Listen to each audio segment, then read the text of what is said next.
And welcome back. All right, so before we dive into another example, I want to introduce the notion of the cumulative distribution function for the binomial distribution. We use capital B to denote the cumulative distribution. And we use the letter R. And we have the n comma p. This will denote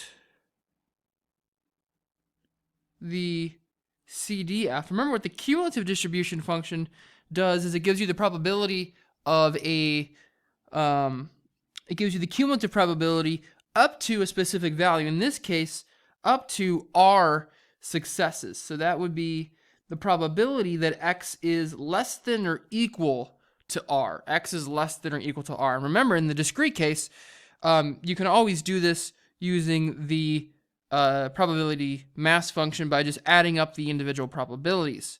So if it's less than or equal to R, and since we're talking about the number of successes, the lower bound is 0. So we can start at 0, x equals 0, probability x equals 1, plus probability that x is equal to 2, probability that x is equal to 2, plus yada, yada, yada, all the way up to the probability that x is equal to R. Okay. So what these are, since this is a binomial distribution, these are all binomial probabilities. And so this is the sum of all of your binomial probabilities of getting exactly x successes out of n trials with probability p of success. And you're going to go as x goes from 0 to r. That is the summation notation for our CDF. Now, there's not necessarily an explicit closed we're not going to be using a nice sort of a shortcutted closed form formula for this. However, because this is just adding up these probabilities, we can tabulate these values, and we are going to look at our first instance of a probability table. Table in the textbook that I am looking at is table A1 in the back of the book. Back of book gives values for this sum, for common values of n, p, and r. Common values. Table A1 in the back of the book gives us common values. So I want us to go ahead and try to take a look at that. So I've got my e-text here. It is Pearson's Walpole Probability and Statistics for Engineers and Scientists. Appendix A. Statistical tables, I believe, and proofs is what I want. Here we go, table A1, and it starts here. All right, so this is our table. You see you got the summation there at the top. See, we have the summation there at the top.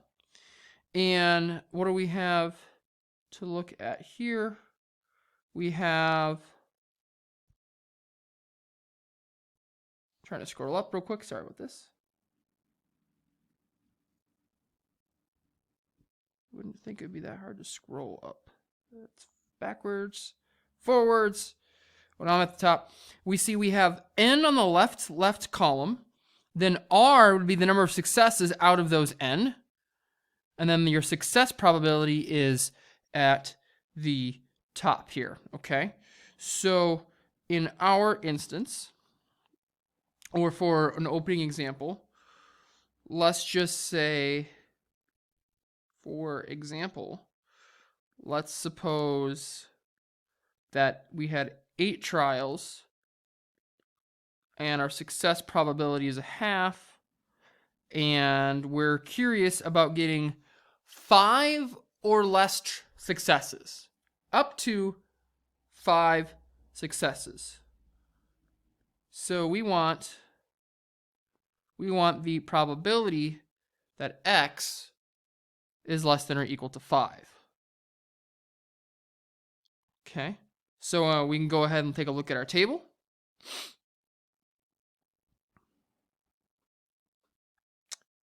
N is 8. N is 8. scroll down here.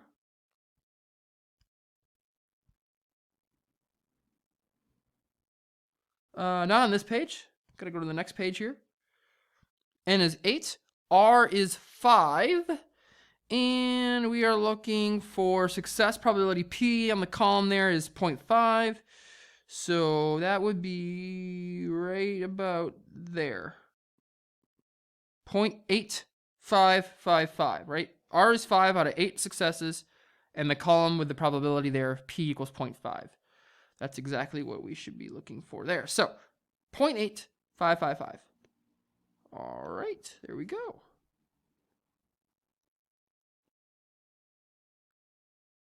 Bingo.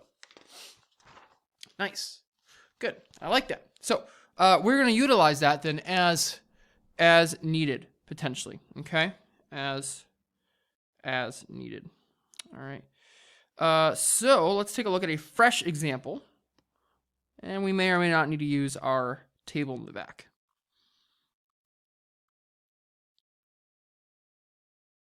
All right. In this problem, a manufacturer indicates that a shipment of a device indicates that in a shipment of a device, the defect rate is 3%.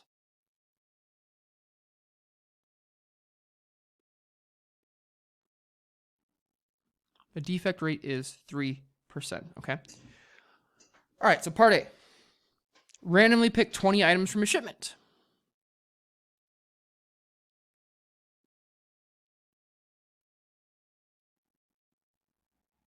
Randomly pick 20 items from a shipment.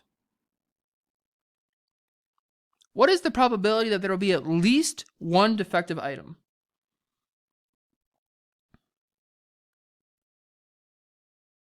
What is the probability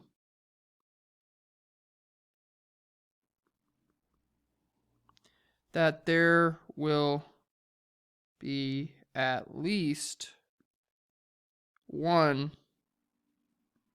defective item? What is the probability there will be at least one defective item? All right. So what do we have here? We have 20 items in a shipment. The defect rate is 3%. So we have n is equal to 20.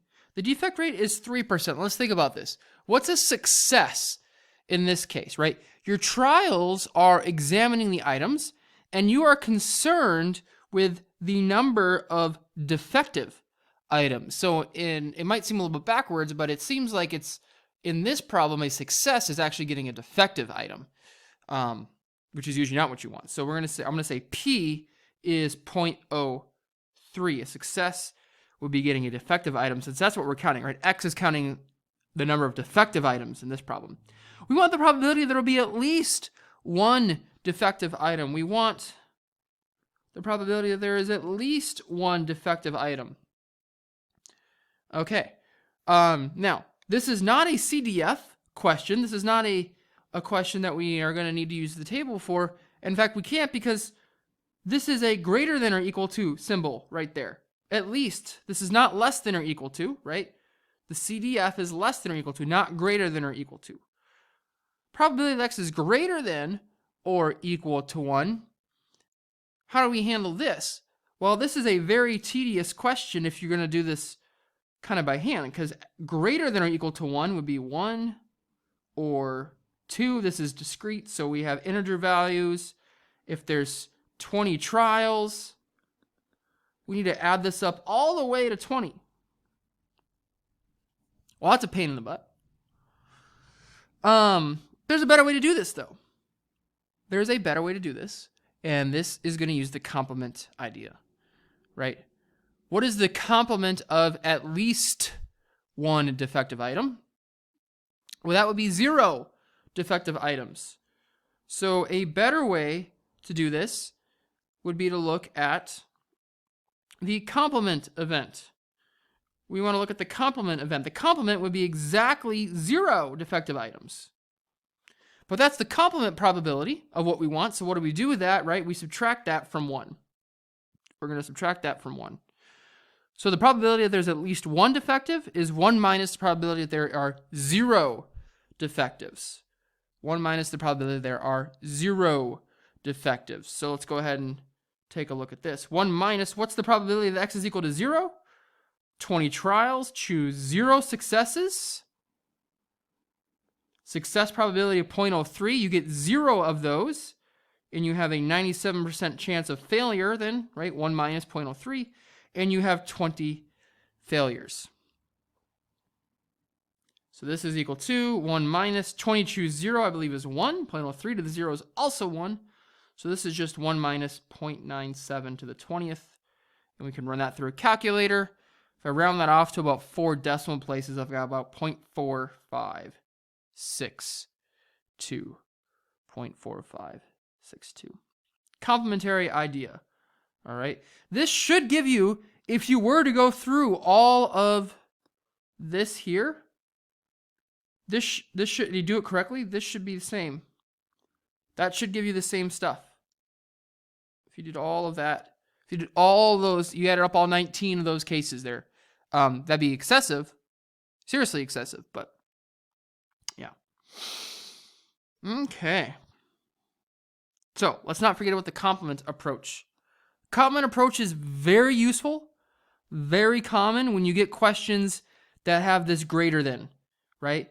Because at the very least, we can reverse the direction oftentimes and make it a CDF type problem by looking at the complement. The complement of being greater than or equal to is usually less than something. There's a part B to this problem, though, that I want us to try to tackle. Okay, so we got 3% defect rate. We know that the probability that there's at least one defective item in a sample of 20 is about 45.62%. So in part B now, let's suppose a retailer receives 10 shipments.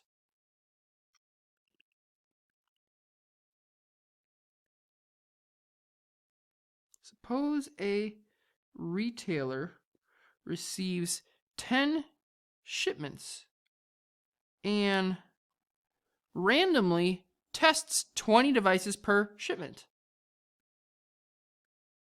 Randomly tests 20 devices per shipment. What is the probability that there will be exactly 3 shipments that contain at least one defective item?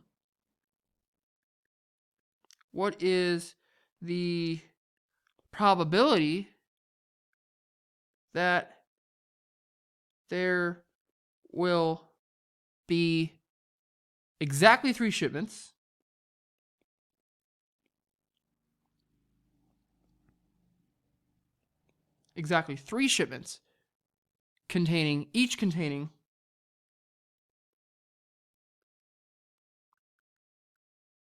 containing at least one defective item. All right, so a retailer gets 10 shipments, and what they do in those 10 shipments is they test 20 devices.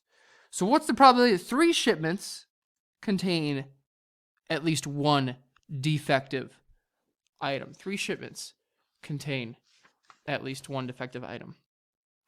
I think what I'm going to actually do here is I'm going to let you think about that for a little bit, and think about how you might try to tackle this question, and give it a shot. I'm going to go ahead and pause the video here, and I think when we come back in the next video, we will go over the solution to part B of this example.